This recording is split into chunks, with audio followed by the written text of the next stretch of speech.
Hello friends, welcome to 2026. என்ன new year ரெசல்யூஷன்லாம் எடுத்திருப்பீங்க. ஸோ பிளட் சுகர் இருக்கிறவங்க வந்து சுகர் லெவலை கம்மி பண்ணணும், ஹெல்த்தியாக ஃபிட்டாக இருக்கணும்னு நினச்சிருப்பீங்க. ஸோ அதுக்கு உண்டான ஒரு டிப்ஸ் தான் இன்றைக்கி நாம் சூப்பரான ரெசிபியை பார்க்க போகிறோம்.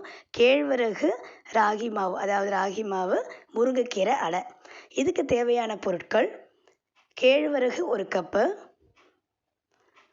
ஸோ கேழ்வரகில் வந்து உங்களுக்கு நல்ல அயனும் இருக்குது, சுகர் வந்து லெவலை வந்து குறைக்கும். கண்டிப்பாக நீங்கள் கேழ்வரகு அதாவது 3 வேளையில் 1 வேளை வந்து நீங்கள் கேழ்வரகு ரெசிபி சாப்பிட்டீங்கன்னா வந்து ரொம்ப ரொம்ப நல்லது.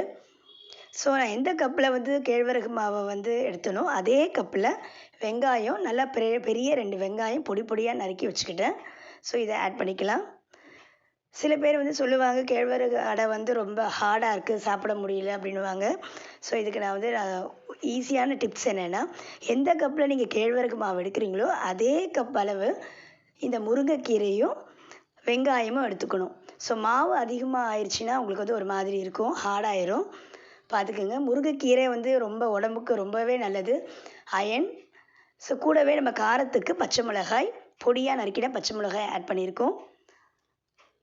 அப்புறம் தேவையான அளவு உப்பு.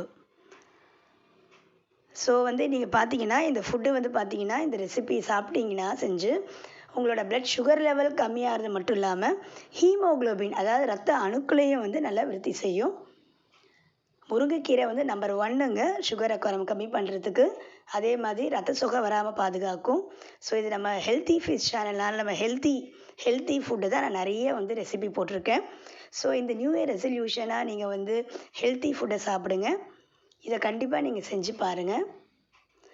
இப்போது இதுக்கு வந்து சாஃப்டாக இருக்கிறதுக்காக இன்னொரு டிப்ஸ் என்னென்னா, கொஞ்சம் வெந்நீரை வந்து நம்ம ஆட் பண்ணிக்கலாம். வெதுவெதுப்பான வந்து சுடுதண்ணியை வந்து கொஞ்சம் கொஞ்சமாக நம்ம விட்டு மாவை நல்லா பிசைஞ்சிக்கலாம். ஸோ அப்போ வந்து பார்த்திங்கன்னா கேழ்வரகு வந்து நல்லா அடை வந்து நல்லா சாஃப்டாக இருக்கும்.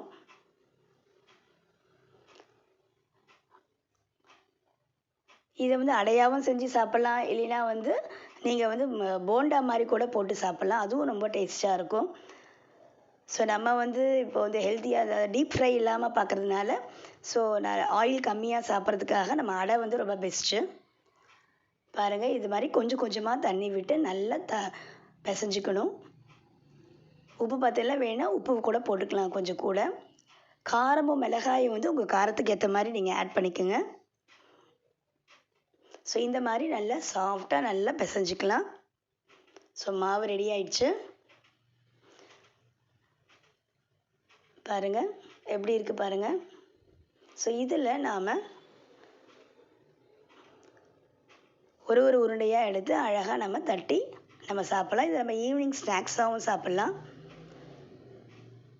ஸோ கையில் நல்லா உருண்டையாக எடுத்துக்கோங்க. இது நம்ம தோசைக்கல் தவாவை வந்து கொஞ்சம் சூடு ஏறின உடனே நல்லா க்ரீஸ் பண்ணி வச்சுக்கணும் நம்ம தவாவை. நான் டைரெக்டாகவே வந்து நான் தோசைக்கல்லில் வந்து வச்சு தட்டி நான் போட போகிறேன். சப்போஸ் நீங்கள் வந்து உங்களுக்கு இதாக இருந்ததுன்னா நீங்கள் வந்து ஒரு பிளாஸ்டிக் கவர் இல்லை வாழை இலை இருந்ததுன்னா வாழை இலையில் கூட தட்டி நீங்கள் அதில் ட்ரான்ஸ்ஃபர் பண்ணிக்கலாம். இப்போ பாருங்கள், ஸோ மாவு எடுத்தாச்சு. ஸோ வாங்க நம்ம தட்டிடலாம். ஸோ தோசைக்கல் கொஞ்சம் ப்ரீ ஹீட் பண்ணிக்கணும், நல்லா க்ரீஸ் பண்ணி வைங்க. நிறைய ஆயில் விட்டுட்டு நம்ம தட்டினா வந்து கையில் படும். அதனால் இந்த மாதிரி ஒரு உருண்டையை வச்சுட்டு கையை வந்து நல்லா பச்சை தண்ணியில் கையை நனைச்சிக்கிட்டு நாம் இப்படி தட்டினோம்னா ஈஸியாக வருங்க. இல்லை நீங்கள் நான் முன்னாடியே சொன்ன மாதிரி நீங்கள் வாழை இலை இல்லைன்னா பிளாஸ்டிக் கவரில் கூட தட்டிட்டு நீங்கள் வந்து இதில் தவாவில் தட்டலாம். ஸோ நல்லா மெல்லிசாக தட்டணும்.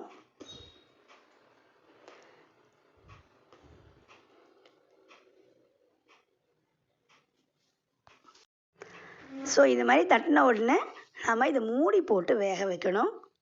ஸோ ஃபஸ்ட்டு மூடி வச்சிடலாங்க. ஒரு 2 நிமிஷத்தில் பார்த்திங்கன்னா நல்லா வெந்துடும்.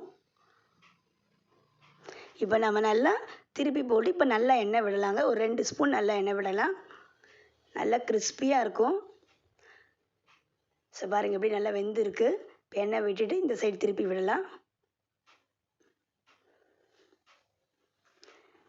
இது சுகர் பேஷண்ட்டு மட்டும் இல்லைங்க, குழந்தைகளும் நல்லா ஈவினிங் ஸ்நாக்ஸாக நீங்கள் கொடுத்தீங்கன்னா உடம்புக்கு ஹெல்த்தியான ஃபுட்டை சாப்பிடுவாங்க.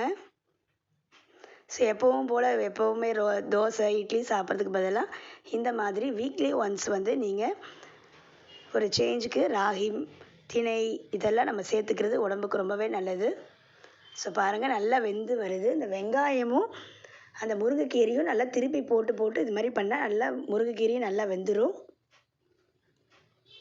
அவ்வளோ கிறிஸ்பியாகவும் இருக்கும், ரொம்ப டேஸ்ட்டாக இருக்கும்.